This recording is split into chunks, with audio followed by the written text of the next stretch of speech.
विजयनगर की खोज व संरक्षण की मुख्य घटनाएं। तो विजयनगर एम्पायर की खोज किसने की और उससे रिलेटेड जो कल्चरल आर्कियोलॉजिकल वस्तुएं बरामद हुई उनका संरक्षण कैसे हुआ इसके बारे में बताया गया है। 1800 में कॉलिन मैकेंजी द्वारा विजयनगर की यात्रा हुई। 1856 में अलेक्जेंडर ग्रनिलो ने हम्पी के पुरातात्विक अवशेषों के पहले विस्तृत चित्र दिए, मतलब कैमरा से चित्र लिया उन्होंने, ठीक है, हम्पी का। किसने? अलेक्जेंडर ग्रेनिल ने। 1876 में पूरा स्थल की मंदिर की दीवारों के अभिलेखों का जे.एफ. फ्लिट द्वारा प्रलेखन आरंभ हुआ। 1902 में जॉन मार्शल के अधीन संरक्षण कार्य आरंभ हुए। 1986 में हम्पी को यूनेस्को द्वारा विश्व पुरातत्व स्थल घोषित किया गया। मुगल साम्राज्य के इतिहास और उनके मुख्य पड़ाव, ये भी कुछ टाइमलाइंस हैं। 1526 में दिल्ली के सुल्तान इब्राहिम लोदी को पानीपत में हराकर बाबर का पहला मुगल बादशाह बनना। 1530 से 1540 हुमायूं के शासनकाल का पहला चरण। 40 से 45 शेरशाह से हारकर हुमायूं सफावी दरबार, कहाँ गया था? सफावी दरबार में प्रवासी बनकर रहता था। 1555 से 56 में हुमायूं खोए हुए राज्य को फिर से हासिल करते हैं। 1556 से 1605 तक अकबर का शासनकाल। 1605 से 1627 तक जहांगीर का शासनकाल। 1628 से 1658 तक शाहजहां का शासनकाल। 1658 से 1607 तक औरंगजेब का शासनकाल। उसके बाद जो लेटर मुगल्स आए वो थे। 1739 में नादिर शाह भारत पर आक्रमण करता है और दिल्ली को लूटता है। महमूद शाह इस समय दिल्ली का राजा होता है, मुगल वंशज। 1761 में अहमद शाह अब्दीली पानीपत के तीसरे युद्ध में मराठों को हराता है, ठीक है, ये भी ईरानियन था, अहमद शाह अब्दीली। और ये नादिर शाह जो था ना, नादिर शाह 1739 में, ये इसने काफ़ी लूटपाट मचाया था। प्लंडरर था ये, बेसिकली राज्य स्थापित करने नहीं आया था। इसने मयूर सिंहासन वगैरह और कई करोड़ रुपए हीरे जवाहरात चुरा के लेके चला गया यहाँ से, ठीक है। कोहिनूर हीरा भी चुराया था इसी ने ही। फिर 1765 में बंगाल के दीवानी अधिकार ईस्ट इंडिया कंपनी को सौंप दिए जाते हैं।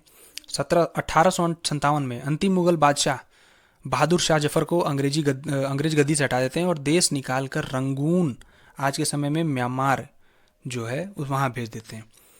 फिर कुछ प्रमुख मुगल इतिवृत्त और संस्मरण, उसके बारे में देख लेते हैं। 1530 में क्या हुआ? इतिवृत्त मतलब कुछ लेख लिखे गए मुगल उसके बारे में, और जिसमें उन्होंने ऑटोबायोग्राफी थी, बायोग्राफी थी, ठीक है। तो बाबर ने सबसे पहले लिखा 1530 में, बाबर के संस्मरणों की पांडुलिपि का तैमूरियों के पारिवारिक संग्रह का हिस्सा बनाना। तुर्की भाषा में लिखे गए संस्मरण किसी तरह एक तूफान से बचा लिए गए। 1587 में गुलबदन बेगम ने हुमायूं नामा लिखा, हुमायूं की पत्नी थी ये। बाबर ने बाबरनामा लिखा, टर्की लैंग्वेज में था, और इसका बाद में अनुवाद किया था अब्दुल रहीम खाने खाना ने, जो नवरत्न थे अकबर के, उसका अनुवाद किया इन्होंने और बाबरनामा उसका नाम दिया, ठीक है। बाबर ने जो अपनी ऑटोबायोग्राफी लिखी उसका नाम था तुजुके बामरी, और उसका अनुवाद हुआ पर्शियन लैंग्वेज से, टर्की लैंग्वेज से पर्शियन लैंग्वेज में, अब्दुल रहीम खाने खाना ने उसको बाबरनामा नाम दिया। और बाबर और जहांगीर दो ऐसे मुगल राजा थे जिन्होंने अपनी ऑटोबायोग्राफी खुद लिखी थी, ठीक है, इसको याद रखिएगा। 1589 में क्या हुआ? बाबर के संस्मरणों का बाबरनामा के रूप में फारसी में अनुवाद किया गया, ये अब्दुल रहीम खाने खाना, जैसा मैंने बताया अभी। 1589 से 1602 में अब्दुल फजल द्वारा अकबरनामा लिखा गया। फिर 1605 से 1622 तक जहांगीरनामा लिखा गया, जहांगीर ने खुद लिखा। 1639 से 1647 तक लाहौरी द्वारा बादशाहनामा लिखा गया, बादशाहनामा शाहजहां के ऊपर किताब है, लाहौरी ने लिखी थी।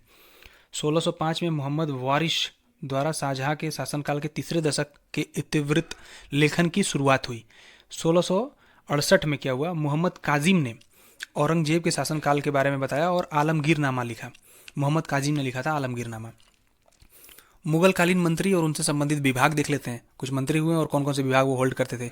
अरीज ए मामलिक, अरीज ए मामलिक ये बलबन ने स्टार्ट किया था, ये विभाग था, मंत्री का नाम है, और ये विभाग था दीवान ए अर्ज, ठीक है। इस डिपार्टमेंट का जो इस्तकबाल है उसको किया था बलबन ने। सदर उद सुदूर ये अलाउद्दीन खिलजी ने बनाया था। धर्म विभाग एवं दान विभाग का प्रमुख था ये मंत्री। काजी उल कचाद ये सुल्तान के बाद न्याय का सर्वोत्तम अधिकारी था। आपको पता है जितने मेडाइवल हिस्ट्री में जो भी राजा हुआ करता था ना, वो सुप्रीम लीडर था जो जुडिशरी का काम करता था, ठीक है। तो अगर सुप्रीम जुडिशियल अथॉरिटी अगर कोई बोले न्यायाधिकारी सबसे बड़ा, तो वो राजा ही हुआ करता था। बरीद ए मामलिक, बरीद ए मामलिक गुप्तचर विभाग का प्रमुख अधिकारी होता था। बरीद से आप गुप्तचर याद रखिए। वकील दर सुल्तान के व्यक्तिगत सेवाओं की देखभाल करता था ये। दीवान खैरात ये दान विभाग था जिसको फिरोज शाह तुगलक ने बनाया था। दीवान बंदगन भी फिरोज शाह तुगलक ने बनवाया था। दास विभाग था ये। दीवान इश्तिहाक भी फिरोज शाह तुगलक ने बनवाया था। पेंशन विभाग था ये। वजीर राजस्व विभाग का प्रमुख था और कमांडर भी था, होता था ये मिलिट्री का। मुशरिफ ए मामलिक, ये महालेखाकार होता था। प्रांतों एवं अन्य विभागों से प्राप्त आय एवं व्यय का लेखा जोखा रखता था ये। मजूमदार, ये उधार दिए गए धन का हिसाब रखता था। खजीन, ये कोषाध्यक्ष था। कुछ विभाग देख लेते हैं और किसने उसको स्थापित किया ये देख लेते हैं। कुछ विभाग मैंने पहले बताए हैं, हो सकता है वो इनमें इंक्लूडेड ना हो, तो आप उसको नोट्स अगर नोट कर रहे हैं तो कर लीजिएगा। दीवान मस्तक राज, ये जो मार्केट रिफॉर्म था उसके लिए बनाया था अलाउद्दीन खिलजी ने। दीवान कोही, ये मोहम्मद बिन तुगलक ने बनाया था। दोआब रीजन था उसमें रिवेन्यू कलेक्ट करने के लिए। ठीक है। दीवान अर्ज बलबन ने बनाया था, मैंने बताया। दीवान बंदगन फिरोज शाह तुगलक। दीवान खैरात फिरोज शाह तुगलक। दीवान इश्तिहाक फिरोज शाह तुगलक। फिर इतिहास में हुए महत्वपूर्ण युद्ध एवं वर्ष एवं परिणाम क्या हुआ। तराइन का प्रथम युद्ध पृथ्वीराज चौहान तृतीय ने मोहम्मद गोरी को हराया। तराइन का द्वितीय युद्ध 1192 में हुआ। मोहम्मद गोरी ने पृथ्वीराज चौहान को हराया। चंदावर का युद्ध 1194 हुआ। मोहम्मद गोरी ने हराया किसको? जयचंद को, जिसने पृथ्वीराज चौहान का साथ नहीं दिया था, उसको हराया 2 साल बाद ही और मार दिया उसको। पानीपत की पहली लड़ाई 1526 में हुई, बाबर इब्राहिम लोदी के बीच में, बाबर जीता। खानवा का युद्ध 1527 में बाबर ने रणा को हराया। चंदेरी का युद्ध 1528 में बाबर ने मेदिनी राव को हराया। घाघरा का युद्ध 1529 में बाबर ने अफगानों को हराया। अफगान वही थे, ये जो लोदी वंशज था ना, ये लोदीपुरा वंशज, ये अफगानी थे। ठीक है। तो इसके जो रिलेटिव्स थे उनको हराया बाबर ने, किसमें? घाघरा के युद्ध में। चौसा का युद्ध 1539 में शेरशाह ने हुमायूं को हराया। कन्नौज बिलीग्राम का युद्ध 1540 में शेरशाह ने हुमायूं को हराया। पानीपत की दूसरी लड़ाई 1556 में अकबर ने हेमू को हराया। फिर तालीकोट राक्षा तांगड़ी की लड़ाई 1556 में हुई। विजयनगर साम्राज्य का पतन, विघटन यहीं से स्टार्ट हो गया। हल्दी घाटी का युद्ध 1576 में हुआ। ठीक है। अकबर ने महाराणा प्रताप को हराया। प्लासी का पहला युद्ध 1757 में हुआ। अंग्रेजों ने सिराजुद्दौला को हराया। वॉन्डिवॉश का युद्ध, ये फ्रांसीसियों और अंग्रेजों के बीच में हुई थी। फ्रांसीसियों की पराजय हुई, 1760 में हुई थी। और यहीं से फ्रांसीसी जो है उन्होंने बोरिया बिस्तर लादना अपना शुरू कर दिया, बांधना शुरू कर दिया। पानीपत का तृतीय युद्ध 1761 में अहमद साहब दिल्ली ने मराठों को हराया। बक्सर का युद्ध 1764 में अंग्रेजों ने मीर कासिम को हराया।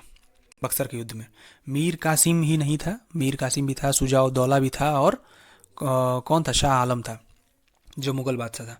प्रथम रोहिल्ला वार 1763 से 1774 तक लड़ा गया। ठीक है। ये रोहिल्ला रोहिलखंड वाला रीजन है, वहाँ की बात हो रही है। खुर्दा का युद्ध, खुर्दा का युद्ध हुआ 1795 में। इसको खादरा का युद्ध भी बोलते हैं। और 1795 में निजाम और मराठा परिसंघ के बीच हुआ, जिसमें निजाम बुरी तरह हार गए थे। प्रथम स्वतंत्रता संग्राम 1857 में। अभी कुछ दिन पहले हमारे राष्ट्रपति रामनाथ कोविंद जी ने बताया था कि जो इंडिया का पहला स्वतंत्रता संग्राम था वो पैखा आंदोलन था। ठीक है। 1817 में लड़ा गया था। फिर भारत चीन का युद्ध 1962 में हुआ। प्रथम भारत पाक युद्ध 1965 में हुआ। भारत पाक द्वितीय युद्ध, जिसको बांग्लादेश लिबरेशन वॉर भी बोलते हैं, 1971 में हुआ। दक्षिण भारत में, साउथ इंडिया में कुछ ऐसे प्रदेश रहे जिनको मुगलों ने हराया था। ठीक है। तो देख लेते हैं कि जब मुगलों ने हराया तो किस वक्त का टाइम था वो, और मतलब कौन सा वर्ष था और कौन सा शासक था उस वक्त, और कौन सा प्रदेश था। तो प्रदेश था पहला खानदेश, जिसका शासक था अली खान। 1591 में मुगलों ने इसको हराया था और स्वेच्छा से अधीनता इन्होंने स्वीकार कर ली थी। दौलताबाद, चांद बीबी इसकी शासक थी। 1599 में मुराद, अब्दुल रहीम खान खाना, अब्दुल फजल और अकबर, इन सभी ने मिलकर इनको हराया था। असीरगढ़, मीरन बहादुर इसका शासक था। 1601 में अकबर ने इसको हराया था। यह अकबर का अंतिम अभियान था। उसके बाद 4 साल बाद उसकी मृत्यु हो गई थी। फिर सल्तनत कालीन स्थापत्य के बारे में देख लेते हैं। कुतुब मीनार का शिलान्यास 1193 में हुआ और निर्माण इसका पूरा हुआ 1197 में। कुतुबुद्दीन ऐबक ने कराया निर्माण का कार्य प्रारंभ, और इल्तुतमिश ने कार्य पूरा करवाया दिल्ली में। 2.5 दिन का झोपड़ा अजमेर में है, कुतुबुद्दीन ऐबक ने बनाया, और इसका शिलान्यास 1192 में हुआ। कुतुब शाही मतलब बख्तियार काकी नाम के एक संत थे, बख्तियार काकी, उनका ये शिष्य था कुतुबुद्दीन ऐबक, उन्हीं की याद में इसने बनवाया था। शिलान्यास हुआ 1192 में और निर्माण इसका पूरा हुआ 1199 में। कुव्वत उल इस्लाम मस्जिद, पहला इस्लामिक मस्जिद बोला जाता है इसको, इंडिया में 1192 में कुतुबुद्दीन ऐबक ने बनवाया, दिल्ली में। नसरुद्दीन महमूद का मकबरा नसरुद्दीन महमूद का मकबरा, ये पहला मकबरा बोला जाता है इंडिया में। ठीक है, सुल्तानगढ़ी में, ये 1231 में बनाया। तो इल्तुतमिश ने अपने बेटे के, इसका बेटा था नसरुद्दीन मोहम्मद, उसको अभियान में भेजा था, उसकी मृत्यु हो जाती है, उसी की याद में ये बनाता है। इल्तुतमिश का मकबरा इल्तुतमिश ने खुद बनवाया था 1235 में। मोइनुद्दीन चिश्ती का दरगाह, इसका शिलान्यास 1143 में रखा गया, निर्माण इसका पूरा हुआ 1233 में। बदायूं का जामा मस्जिद, बदायूं का जामा मस्जिद बनवाया था इल्तुतमिश ने, इसका शिलान्यास किया था 1210 में, 1223 में कंप्लीट करा दिया। अतारकीन का दरवाजा, अतारकीन का दरवाजा इल्तुतमिश ने ही बनवाया था। लाल महल 1630 में बनवाया शाहजी भोसले ने। हजार सुतून, मैं बता रहा था ना अभी, हजार सुतून, हजार हजार करके टेम्पल के बारे में बताया, पैलेस के बारे में बताया मैंने पहले अभी। उसमें एक हजार सुतून नाम का किला था। ये बेसिकली किला बनाने का अटेम्प्ट था जो कंप्लीट नहीं कर पाया अलाउद्दीन खिलजी। ठीक है, फिर तुगलकाबाद गयासुद्दीन तुगलक ने बनवाया 1321 से 1325 तक। गयासुद्दीन तुगलक का मकबरा गयासुद्दीन तुगलक ने खुद बनवाया था। अदिलाबाद का मकबरा मोहम्मद बिन तुगलक ने बनवाया था इसको। जहाँपना नगर, ये मोहम्मद बिन तुगलक ने बनवाया था। देखिए, जहाँपना नगर बनवाया था, फिर इसने दौलताबाद बनवाया था। मोहम्मद बिन तुगलक ने दो नगर बसाए थे। शेख निजामुद्दीन औलिया का मकबरा मोहम्मद बिन तुगलक ने ही बनवाया था, उनका शिष्य था ये। फिरोज शाह तुगलक का मकबरा, फिरोज शाह तुगलक ने अपना मकबरा खुद बनवाया था। फिरोज शाह का मकबरा खान जहान जुहान शाह, तो दो मकबरे हैं इसके फिरोज शाह के, एक उसने खुद बनवाया, एक खान जहान जुहान शाह ने बनवाया। ठीक, फिर काली मस्जिद खान जहान जुनैन शाह ने बनवाया। खिड़की मस्जिद खान जहां जुनैन शाह ने बनवाया। बहलोल मोदी का मकबरा दिल्ली में है ये। फिर सिकंदर शाह लोदी का मकबरा इब्राहिम लोदी ने बनवाया। मोठ की मस्जिद वारिज मियाँ भैया ने बनाया, मारिज मियाँ भैया। जामा मस्जिद शाहजहां ने बनवाया। गोल गुंबज जो है का निर्माण बीजापुर के सुल्तान मोहम्मद आदिल शाह, ये आदिल शाही डायनेस्टी से था, मोहम्मद आदिल शाह इसने करवाया। इसका स्वरूप दाबुल के याकूत ने तैयार किया था। ठीक है, गोल गुंबज का स्वरूप दाबुल के याकूत ने तैयार किया था। फिर उसके बाद जहाज महल सुल्तान गयासुद्दीन खिलजी ने बनवाया था। गोविंद देव का टेम्पल राजा मान सिंह ने बनवाया था। अब ये गोविंद देव का टेम्पल इनिशियली जब राजा मान सिंह ने बनवाया था तो मथुरा में स्थापित किया था। ठीक है, ये राजा मान सिंह वही है जो कमांडर थे मुगल औरंगजेब इसके अकबर के।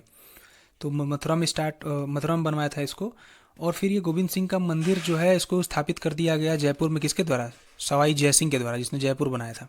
ठीक है, तो इसने मंदिर उठा के ले जाके जयपुर में रख दिया। फिर भारत में आने वाले कुछ प्रमुख विदेशी यात्री, उनके बारे में देख लेते हैं। ये काफ़ी इंटरेस्टिंग, ये पार्ट मुझे सबसे ज़्यादा इंटरेस्टिंग लगता है, विदेशी जो आए और उन्होंने अपने वृतांत छोड़े। तो इब्न बतूता, यह मोरक्को से आया था, अफ्रीका में, मैंने पहले ही बताया। वह सल्तनत काल में मोहम्मद बिन तुगलक के शासनकाल में भारत आया था। बाद में 1342 में उसे अपना दूत बनाकर चीन भेजा गया। मोहम्मद बिन तुगलक ने इसको अपना दूत भी बनाया और चीन भेज दिया। इब्न बतूता ने रहला नामक पुस्तक लिखी। मेगस्थनीज यूनान से आया हुआ था चंद्रगुप्त मौर्य के शासनकाल में। यह भारत में आने वाला पहला विदेशी यात्री था और इसने एक जो किताब लिखी उसका नाम था इंडिका। फिर निकोल कॉन्टी, ये देवराय फर्स्ट जो संगम डायनेस्टी का राजा था उसके समय आया था, ये इटली से आया था 15वीं सदी में। मार्को पोलो, ये इटली से आया था 13वीं शताब्दी में। इसे मध्यकालीन यात्रियों का राजकुमार कहा जाता है। हेनसांग आया था और इसकी वृतांत है जिसको बोलता CU की यात्रा विवरण। ये चीन से आया था और ये नालंदा विद्यालय में पढ़ाई करने के लिए बेसिकली आया था, हर्षवर्धना के टाइम में आया था। फायान चीनी था, चंद्रगुप्त द्वितीय के समय आया था ये, और भारत में आने वाला पहला चीनी यात्री था ये। ठीक है, फिर डायमेकस सीरिया से आए थे और ये सीरिया के शासक एंटियोकस प्रथम के द्वारा बिंदुसार के दरबार में दूत बनाकर भेजा गया था इसे। इत्सिंग और इसको IT सिंह बोलते हैं, चीनी था ये, 7वीं शताब्दी में आया था। इसने नालंदा विश्वविद्यालय में अपना अध्ययन किया। फिर हिकेटियस यूनानी था ये, 6ठी सदी में आया था। भूगोल का जनक इसको बोलते हैं। हेरोडोटस को इतिहास का जनक बोलते हैं, ये भी यूनानी था, ये 5वीं शताब्दी में आया था। नियार्कस यूनानी था, 4वीं सदी में आया था ये सिकंदर के साथ आया था। फिर स्काईलैक्स ईरानी था, 6ठी सदी में आया था ये, ईसा पूर्व की बात हो रही है। और प्रथम विदेशी वृतांतकार था ये सारे देखिए, ये जो जितने हैं ना, ये चारों ये सारे सिकंदर के साथ आए थे। ठीक है, फिर एरिस्टोबुलस, ये भी यूनानी था, सिकंदर के साथ आया। और ओनोसिक्रिटस, ये भी यूनानी था, सिकंदर के साथ आया। फिर यहाँ पे नाम आता है डायनोसियस, ये मिस्र से था और ये बिंदुसार और अशोक के समय आया था। फिर एरियन, स्ट्रोबो, प्लिनी और पेरिप्लस, ये यूनानी थे और प्रथम सदी ईसा पूर्व में आए थे ये। शुंग यून चीनी था, 6वीं सदी में आया था। कासमास जो था ये यूनानी था और ये क्रिश्चियन टोपोग्राफी की रचना, इसकी रचना है, क्रिश्चियन टोपोग्राफी इसने लिखी है, इसकी रचना है ये। मातवालीन चीनी था, 7वीं शताब्दी में आया था। हर्ष के पूर्वी विजयों का वृतांत इसने किया है, ठीक है, मातवालीन ने। सुलेमान अरबी था, ये पाला शासकों के समय में आया था। धर्मपाला जो था, अगर इन पर्टिकुलर बताऊं तो धर्मपाला के समय में आया था और इसने धर्मपाला को रोहमा कहा था। फिर अल बिलादुरी अरबी था, 9वीं सदी में आया था। अल बिलादुरी ने सिंध का सर्वाधिक बार उल्लेखन किया है। अल मसूदी ये अरबी था, 10वीं सदी में आया था। प्रतिहारा नरेश मिहिर भोज को इसने बौरा कहा है, बौरा। और राष्ट्रकूट इंद्र थर्ड बल्लभ राज को बल्लभ राज पुकारा है। तो राष्ट्रकूट जो था, राष्ट्रकूटा राजा इंद्रा थर्ड, उसको बल्लभ राजा कहा है। और मिहिर भोज को बौरा कहा है किसने? अल मसूदी ने, जो अरबी था, 10वीं सदी में आया था। अल बरूनी खीवा से आया था, ख्वारिज्मी देश है ये, 11वीं सदी में आया था और किताबुल हिंद की रचना इसने की थी, महमूद गजनवी के साथ भारत में आया था ये। चाओजू कुआं ये चीनी था, 12वीं सदी में आया था। चोल और चीन के जो कमर्शियल रिलेशन थे, वाणिज्यिक संबंध, उसके बारे में इसने लिखा है। अब्दुल रज्जाक ये देवरा सेकंड के समय आया था, ईरानी था ये। माहुयान ये चीनी था, 15वीं सदी में आया था। निकितिन ये वीर नरसिंह के समय आया था, विजयनगर एम्पायर के टाइम, 15वीं सदी में, रूसी था ये। और वार्थेमा लुडोविक डी ये वीर नरसिंह के समय ये भी आया था, 15वीं सदी में, इटालियन था ये, ठीक। बारबूसा पुर्तगाली था और ये कृष्णदेव राय के समय भारत में आया था। फिर डोमिंगो पियाज, बारबूसा डोमिंगो पियाज इसका पूरा नाम है, ठीक। फिर नूनीज जो है अच्युत देव राय के समय आया था, पुर्तगाली था ये भी। फिर सीजर फेडरिक ये भी पुर्तगाली था और विजयनगर के विनाश पर इसने टिप्पणी की है। ट्रेवेर्नियर फ्रांसीसी था, ये शाहजहां के समय आया था, मैंने अभी बताया ना आपको, आप कमेंट कर, मैंने सवाल पूछा था आपसे, तो मे भी हो सकता है अभी तक आपने कमेंट कर दिया होगा, ये शाहजहां के समय आया था। और फ्रांसीसी यात्री ट्रेवेनियर ने शाहजहां के शासनकाल में अपनी यात्रा प्रारंभ की। अपनी यात्रा का विवरण इसने ट्रेवल्स इन इंडिया नामक पुस्तक में लिखी है, तो इसकी ट्रेवल्स इन इंडिया नाम की पुस्तक भी है एक। फिर मनुची इटालियन था, निकोलो मनुची एक इटालियन लेखक और डॉक्टर और यात्री था। इन्होंने मुगल काल के दौरान भारतीय उपमहाद्वीप की स्थिति के बारे में एक संस्मरण लिखा है, भारतीय उपमहाद्वीप के बारे में। उनके वृतांत शाहजहां, औरंगजेब, छत्रपति शिवाजी महाराज, दारा शिकोह, शाह आलम, राजा जयसिंह और कीरत सिंह के बारे में इतिहास का स्रोत है, ठीक है। फिर कुछ राज्य और उनके संस्थापक और उनके वंश कौन से थे, उनका टाइमलाइन क्या था, और मुगल साम्राज्य में वो कब शामिल हुए, इसके बारे में देख लेते हैं। बीजापुर का जो संस्थापक था यूसुफ आदिल शाह था, 1489 बना था, आदिल शाही डायनेस्टी भी बोलते हैं इसको। 1686 में औरंगजेब ने इसको कब्जा कर लिया था। औरंगजेब ने दो ऐसे राज्यों को कब्जाया था जो शाही करके थे। एक तो देखिए, हाँ, एक ये है जिसका नाम है कुतुब शाही डायनेस्टी, गोलकुंडा में था ये कुतुब शाही डायनेस्टी, और कुतुब शाह ने इसको बनाया था 1518 में, इसको कब्जा किया था औरंगजेब ने 1687 में। फिर एक अकबर ने किया था अहमदनगर को, मलिक अहमद ने बनाया था 1490 में, निजाम शाही बोलते हैं इसको। 1633 में शाहजहां ने इसको कैप्चर कर लिया था। फिर बरार जो राज्य था, इसकी स्थापना की थी फतेह अल्लाह इमाद शाह ने 1490 में, इमाद शाही डायनेस्टी बोलते हैं इसको। 1595 में अब अकबर ने इसको कैप्चर कर लिया था। नमस्कार दोस्तों, मेरा नाम है नितेश सिंह। आप देख रहे हैं स्टडी फॉर सिविल सर्विसेज का यूट्यूब प्लेटफॉर्म। इस पर हम डिस्कस कर रहे थे हिस्ट्री लिस्टिंग का पापा वीडियो, जो कि हिंदी माध्यम से था। इस वीडियो में हमने एंशियंट इंडिया को डिस्कस कर लिया है, उसके बाद मेडाइवल इंडिया को भी डिस्कस कर लिया है, और अब हम फाइनली डिस्कस करेंगे मॉडर्न इंडिया को। एग्जाम पॉइंट ऑफ व्यू से मॉडर्न इंडिया का सेक्शन बहुत इंपॉर्टेंट हो जाता है, क्योंकि आपने अगर पिछले गत वर्षों में एग्जाम पेपर को एनालाइज किया होगा तो नॉर्मल ट्रेंड यही होता है कि 50 to 60% जो क्वेश्चन पूछे जाते हैं हिस्ट्री सिलेबस से, उसमें मॉडर्न इंडिया कंट्रीब्यूट करता है 50 से 60% तक। तो मॉडर्न इंडिया को आप ध्यान से पढ़िएगा, और बहुत से फैक्ट्स हैं इसमें, और सारे फैक्ट इंपॉर्टेंट हैं और रिलेवेंट हैं एग्जाम पॉइंट ऑफ व्यू से। जो नहीं है या जो तो मुझे एक्स्ट्रा लगते हैं बताना, वो मैं टाइम पे बताते रहूँगा आपको। और आपसे ये रिक्वेस्ट करूँगा कि जो भी इन्फॉर्मेशन मैं बताता हूँ एक्स्ट्रा, जो इसमें नहीं लिखी हुई है, उसको आप कहीं नोट कर लें, क्योंकि वो इन्फॉर्मेशन भी आपके एग्ज़ाम पॉइंट ऑफ व्यू से बहुत इंपॉर्टेंट होगी। आगे बढ़ने से पहले मैं अपने चैनल के कुछ पेड कोर्सेज चलते हैं उनके बारे में बता दूं आपको। अगर आप उसको ज्वाइन करना चाहते हैं किसी भी एग्ज़ाम के लिए, खास करके उत्तर प्रदेश के एग्ज़ाम्स के लिए, और जो लोक सेवा आयोग एग्ज़ाम कराता है उसके एग्ज़ाम्स के लिए, चाहे वो उत्तर प्रदेश का हो या बीपीएससी हो या उत्तराखंड का हो, कोई भी एग्ज़ाम के लिए अगर आप पेड कोर्सेज ज्वाइन करना चाहते हैं स्टडी फॉर सिविल सर्विसेज के प्लेटफॉर्म का, तो आप इन दिए गए नंबर्स पर कॉल या मैसेज कर सकते हैं। 24 आवर्स के अंदर आपको रिप्लाई मिल जाएगा। फिर उसके बाद अगर आप इसको नहीं भी ज्वाइन कर सकते हैं तो कोई बात नहीं, आप हमारा फ्री इनिशिएटिव जो है टेलीग्राम चैनल पर हम चलाते हैं, उसमें उसको अवेल करा सकते हैं। उस पर हम रोज़ स्टैटिक पोर्शन को डिस्कस करते हैं, करंट अफेयर अपडेट करते हैं, और सबसे बड़ी बात 50 क्वेश्चन ऑन डेली बेसिस हम डालते हैं उस पर, जिससे आप सेल्फ इवेल्युएशन कर सकते हैं, जिसको सॉल्व करके। जीके के क्वेश्चन होते हैं मल्टीपल चूज टाइप के। ठीक है, तो आइए शुरू करते हैं अपने हिस्ट्री सेक्शन को। तो आपको पता होगा आधुनिक भारत की शुरुआत होती है वास्को डी गामा के आगमन से। जब वास्को डी गामा इंडिया में पहली बार आया था, कब आया था, डेट इंपॉर्टेंट है, ये छोटे छोटे एग्जामों में कई बार पूछे जाते हैं। 20 मई 1498 में ये आया था, कलिकट पे उतरा था, और जमुरिन एक वहाँ पे ट्रेडर हुआ करता था, उस एरिया का ट्रेडर या अधिपति बोल सकते हैं उसको, उसने इसका स्वागत किया था। इनिशियली तो बहुत ही वार्म वेलकम किया था उसने, लेकिन जब इसके रवैये को देखा उसने तो वो भी इससे बिदक गया, ये कह सकते हैं।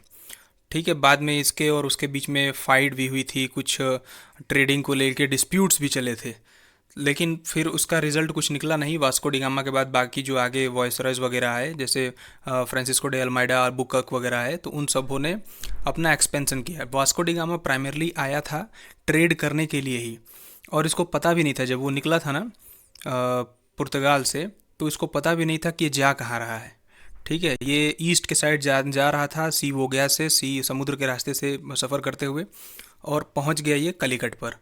और कलिकट पर जब ये पहुंचा तो वहाँ से मसालों को लेके जब इसने ले जाके वापस पुर्तगाल में बेचा था, तो वहाँ पे इसको ह्यूज प्रॉफिट हुआ था। और मसालों की डिमांड आपको पता है, पुर्तगाल, स्पेन, ये जो आइबेरियन पेनिनसुला है, और इंक्लूडिंग पूरा यूरोप, ये ठंडे प्लेसेस में आता है, टेम्परेट रीजन में आता है।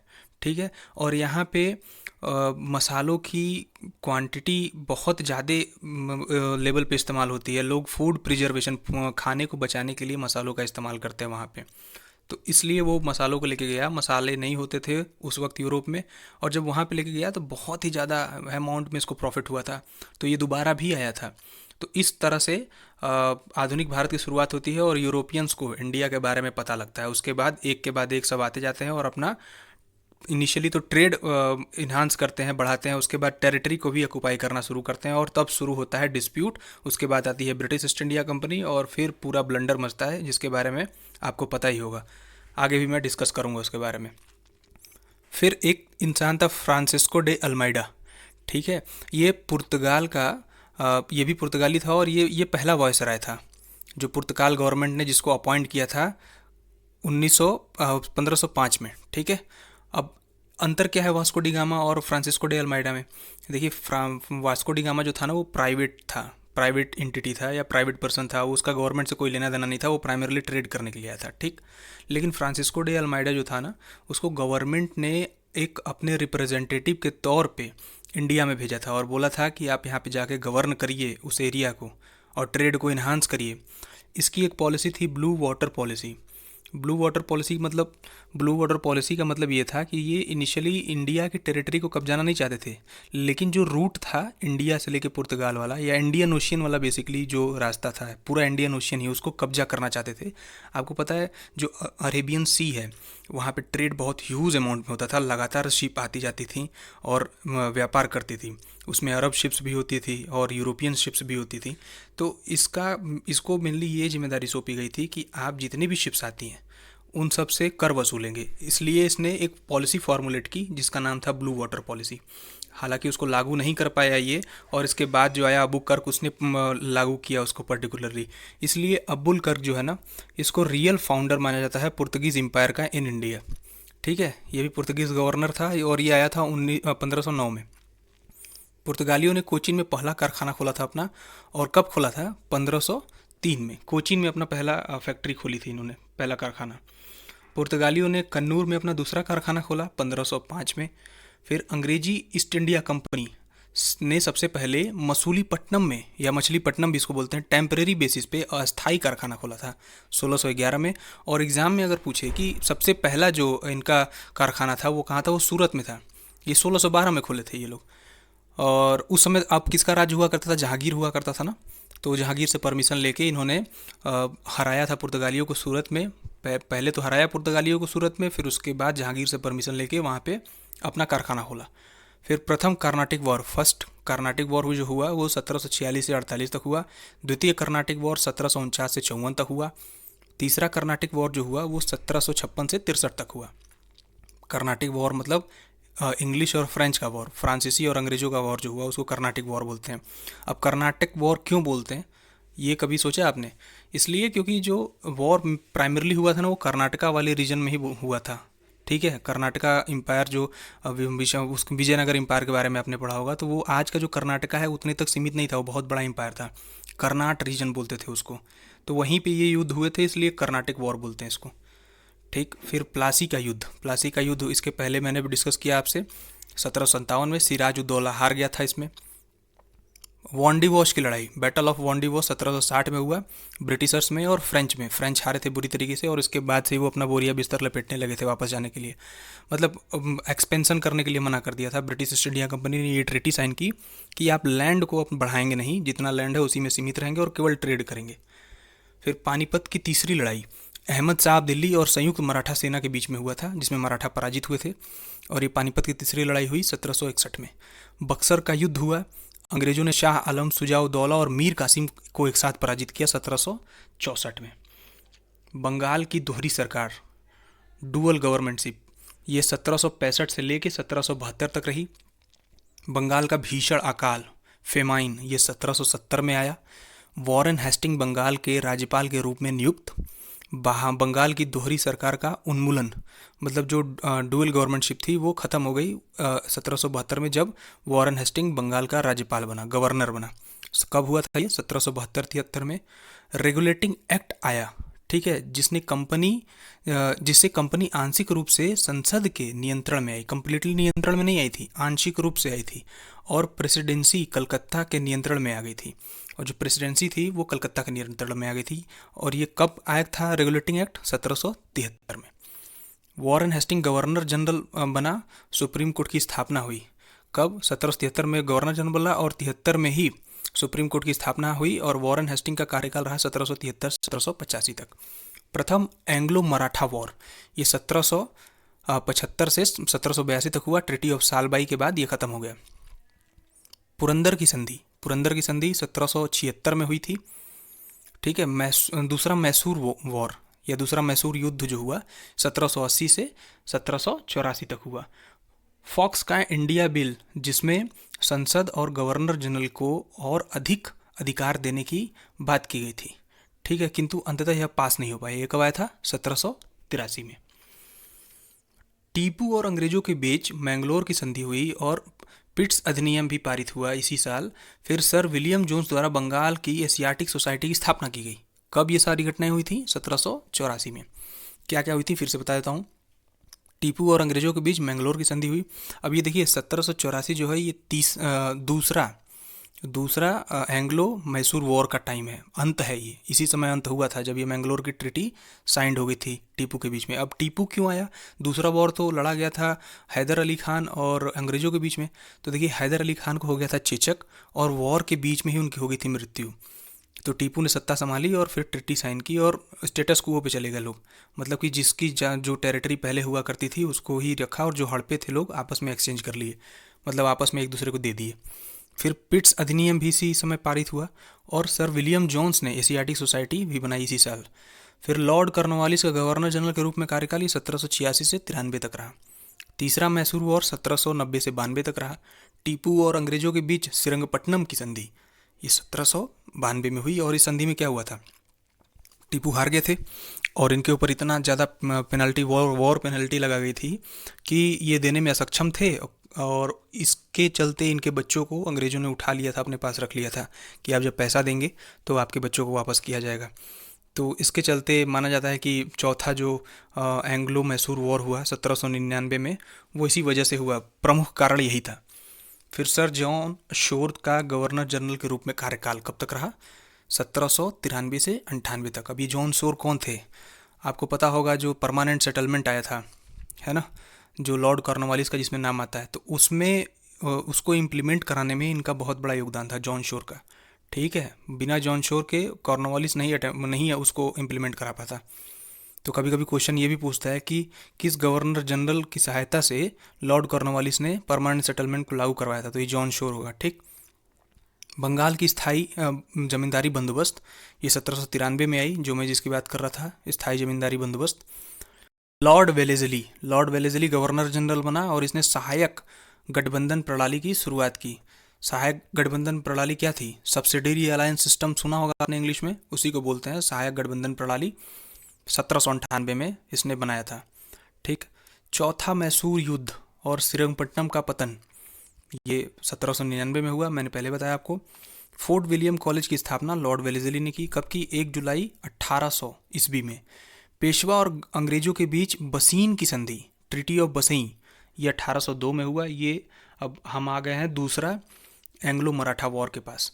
फिर लॉर्ड लेक द्वारा दिल्ली पर कब्जा दूसरे एंग्लो मराठा युद्ध के दौरान, ठीक है, 1803 में हुआ था। द्वितीय एंग्लो मराठा युद्ध हुआ था 1803 से 1805। लॉर्ड मिंटो गवर्नर जनरल के रूप में उसका कार्यकाल रहा 1807 से 1813 तक। रंजीत सिंह और अंग्रेजों के बीच में अमृतसर की संधि हुई थी, कब हुई थी? 1809 में। अमृतसर की संधि क्या थी? इसमें जो इंडस रिवर है, सिंधु रिवर, उसका जो पूर्वी वाला क्षेत्र जिसको रंजीत सिंह ने कब्जा कर लिया था, उसको मान्यता मिल गई थी अंग्रेजों के द्वारा, और ये ट्रिटी साइन करके। ठीक है। लॉर्ड हेस्टिंग गवर्नर जनरल के रूप में उसका कार्यकाल रहा 1813 से 1823 तक। एंग्लो और गोरखा वॉर जो हुआ, ट्रिटी ऑफ सवोली साइन की गई, ये हुआ 1814 से 1816 तक। पिंडारी युद्ध, खिड़की में पेशवा की हार। तृतीय एंग्लो मराठा युद्ध में ईस्ट इंडिया कंपनी और मराठों के बीच में हुआ था ये। ठीक। इसमें मतलब तीसरा मराठा और एंग्लो वॉर था ये। और इसका जो मेन कारण था वो पिंडारी थे। पिंडारी क्या करते थे? बेसिकली अगल बगल की जगहों को जाके प्लंडर करते थे, लूटपाट मचाते थे, और इनको संरक्षण देते थे कौन? मराठा। तो इसी से भड़के हुए थे अंग्रेज, और अंग्रेजों को एक एक्सक्यूज़ मिल गया और उन्होंने युद्ध छेड़ दिया, किसके साथ? मराठाओं के साथ। और इसी के बाद मराठा कन्फेडरेंसी जो थी उसको ख़त्म कर दिया गया और मराठाशिप को एकदम अबुलाइज कर दिया गया, और उनकी पूरी टेरिटरी आ गई किसके अंडर? अंग्रेजों के अंडर। ये कब हुआ था? 1817 से 1818 तक। अंतिम एंग्लो मराठा वॉर 1818 से 1819, और इसी के बाद मराठे ख़त्म हो गए थे। गवर्नर जनरल लॉर्ड आर्महेस्ट का कार्यकाल 1823 से 1828, और आर्महेस्ट ही वो बंदा था जिसने जो बर्मा है आज के समय म्यांमार, उसको पहला बर्मा वॉर जो बोलते हैं, एंग्लो और बर्मा वॉर, इसी ने लड़ा था और जीता था। क्या रीज़न था उसका? पहला एंग्लो बर्मा वॉर, ये रीज़न था, मतलब जिस रीजन पे लड़ाई हुई थी वो ये था कि बर्मीज एम्पायर जो था ना, बर्मा का राज्य जो था, वो एक्सटेंड कर गया था हमारे इंडियन टेरिटरी, आज के समय में जो मणिपुर वाला एरिया है और आसाम वाला एरिया, वहाँ तक उन्होंने कब्जा कर लिया। और उस समय आसाम हुआ करता था अंग्रेजों के हाथ में। तो अंग्रेजों को लगा थ्रेट, उनको लगा कि कहीं ऐसा ना होगा कि आगे ही एक्सपेंड करते जाए और हमारी टेरिटरी को कब्जा कर ले। तो अंग्रेज घुस गए अरकाना वैली में। अब अगर आप म्यांमार का मैप देखेंगे तो उसमें अरकाना वैली है जो इंडियन बॉर्डर को शेयर करती है। तो वहाँ घुस गए और उसको कब्जा कर लिया। तो फिर बाद में इन दोनों में ट्रिटी ऑफ यानडाबू ही थी शायद, अगर मैं गलत हूँ तो आप बताइए। उसको साइन किया गया और फिर स्टेटस को पे चले गए, मतलब दोनों ने जो टेरिटरी हड़पी थी वो छोड़ दिया एक दूसरे को। दूसरा वॉर जो हुआ वो 56 में हुआ, 1856 में। उसका कुछ और रीज़न था, उसके बारे में मैं आगे आपसे डिस्कस करूँगा। प्रथम बर्मी वॉर, ये मैंने बताया ना, 1824 से 1826 तक हुआ। और लॉर्ड विलियम वेंटिक गवर्नर जनरल के रूप में उसका कार्यकाल रहा 1828 से 1835 तक। सती का निषेध, सती कानून आया जिसमें सती सिस्टम को खत्म किया गया, ये 1829 में हुआ। सती सिस्टम का पहला प्रमाण कहाँ मिलता है आपको पता है? सती सिस्टम का पहला प्रमाण मिलता है गुप्ता पीरियड में। ठीक है, गुप्ता पीरियड को स्वर्ण युग कहा जाता है ना, हिस्ट्री, एंशिएंट हिस्ट्री में। लेकिन इसलिए नहीं कहा जाता कि वहाँ बहुत सोने पाए जाते थे, सोने नहीं पाए जाते थे। आर्ट, आर्किटेक्चर, लिटरेचर में उन्होंने बहुत प्रगति की थी। कालिदास वगैरह उसी समय हुआ करते थे, वराहमीर वगैरह।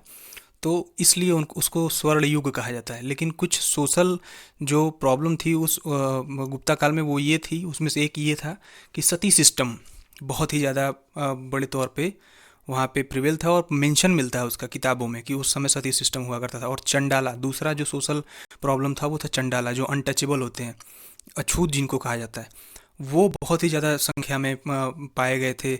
मतलब उनका मेंशन मिलता है कि बहुत ज़्यादा संख्या में थे वो गुप्ता पीरियड में। खैर आगे चलते हैं। कैप्टन स्लीमैन द्वारा ठगी का दमन हुआ 1829 से 1837 के बीच में। कंपनी का चार्टर अधिनियम 1833 का पारित होना और कंपनी के व्यापारिक अधिकारों का उन्मूलन हो जाना, मतलब कंपनी का जो व्यापारिक जो अधिकार था, जो मोनोपोली थी, वो एकदम पूरी तरीके से ख़त्म हो गई। कब हुई? 1833 में। इसके पहले 1812 वाला जो अधिनियम आया था, उसमें इनके व्यापारिक अधिकार को लिमिट कर दिया गया था। ठीक है, केवल चाइना और चीनी तक सीमित रखा गया था। उसके बाद इनको 20 साल का टाइम दिया गया था, और 1833 में बेसिकली कंपनी का जो व्यापारिक अधिकार था उसको ख़त्म कर दिया गया। अब व्यापारिक अधिकार ख़त्म करने का मतलब क्या था? ये थोड़ी कि वो व्यापार नहीं कर सकते थे, बिल्कुल कर सकते थे व्यापार, ऐसा नहीं है कि वो व्यापार नहीं कर सकते थे, लेकिन इनका जो मोनोपोली थी ना व्यापार पे इंडिया से, उसको ख़त्म कर दिया गया। अब हुआ क्या इसके बाद कि बाहरी जो और भी कंपनियां हैं, जो इंग्लैंड की और भी बाकी कंपनियां जो वहाँ की गवर्नमेंट को कब से प्रेशराइज कर रही थी कि हमको भी अधिकार दिया जाए इंडिया से ट्रेड करने का, इंडिया में बहुत ज़्यादा प्रॉफिट था, तो उनको भी अधिकार दिया गया और इसकी मोनोपोली ख़त्म कर दी गई। फिर मिशनरीज वगैरह जो थे, धर्म परिवर्तन का इशू जो है हमारे इनके अंग्रेज़ों के समय में सुनने को आता है, वो सब भी इसी समय से आने शुरू हो गए थे। फिर sir Charles Metcalfe governor general के रूप में कार्यकाल रहा 1835 से 1836। मेटकॉफ को लिबरेटर ऑफ इंडियन प्रेस भी बोला जाता है, क्योंकि कुछ कानून इसने लाए थे जिसमें हमारे प्रेस को थोड़ी सी आज़ादी मिली थी। उस समय का दौर ऐसा था कि प्रेस पर, न्यूज़पेपर पर बहुत रिस्ट्रिक्शन लगाए जा रहे थे, तो उन रिस्ट्रिक्शन को थोड़ा सा हल्का किया था इसने, इसलिए इसको याद किया जाता है liberator of, as a liberator of Indian press. Calcutta medical college की स्थापना कब हुई थी? 1835 में। लॉर्ड ऑकलैंड का गवर्नर जनरल के रूप में कार्यकाल 1836 से 1842। अभी ऑकलैंड कौन था? ऑकलैंड कोई नहीं था, एक अंग्रेज़ था और ये इसकी इम्पोर्टेंस इसलिए है क्योंकि ये इसने पहला जो इंडो और अफ़गान वॉर हुआ था उसको लीड किया था। ठीक है, जिसमें शाह आलम को ये वहाँ पे गद्दी पे बैठाया था, और अमीर जो थे अफ़गानिस्तान के, उनके द्वारा शाह आलम को एक्सेप्ट नहीं किया गया, तो फिर ये मुंह की खा के वापस आ गया था। ट्राईपार्टाइट ट्रीटी जो है, तीन स्तरीय समझौता जो साइन किया था इसने शाह आलम और रंजीत सिंह के साथ, तो वो यही था, लॉर्ड ऑकलैंड।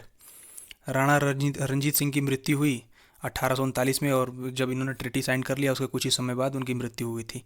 इसी साल उन्होंने ट्रीटी साइन किया था, ट्राईपार्टाइट ट्रीटी। लॉर्ड एलन बैरो का गवर्नर जनरल के रूप में कार्यकाल रहा 1842 से 1844। गवर्नर जनरल के रूप में लॉर्ड हार्डिंग का कार्यकाल रहा 1844 से 1848।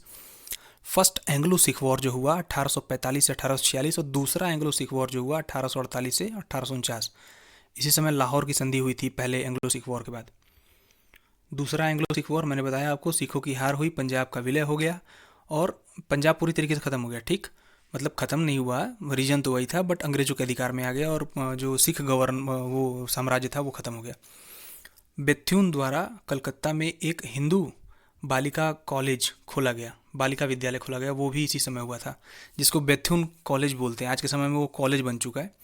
तो बेथ्यून कॉलेज अगर पूछे कोई कहाँ है तो वो कलकत्ता में है। ठीक। लॉर्ड डलहौजी का गवर्नर जनरल के रूप में कार्यकाल रहा 1848 से 56 तक। दूसरा एंग्लो वर्मा वॉर हुआ 1852 में। बॉम्बे से थाने तक रेलवे लाइन बिछाई गई और कलकत्ता से आगरा तक टेलीग्राफ लाइन बिछाई गई। ठीक है, बॉम्बे से थाने तक रेलवे चला गया और कलकत्ता से आगरा तक टेलीग्राफ लाइन बिछाई गई। एक ही साल हुआ था ये, 1853 में। चार्ल्स वुड डिस्पैच, जिसको बोलते हैं चार्ल्स वुड का शिक्षा पर घोषणा पत्र, ये आया था 1854 में। इसमें इसने प्राइवेट लोग हैं, मतलब जो गवर्नमेंट जिनको कंट्रोल नहीं करती, तो प्राइवेट लोगों को भी बोला था कि आप स्कूल बनाइए, कॉलेजेस बनाइए, ये सब बेसिकली था। काफ़ी लंबे चौड़े रिकमेंडेशन है आपके, अगर आपको डिटेल में पढ़ना है तो प्लीज़ रेफर टू द पापा video of study for civil services on history lecture.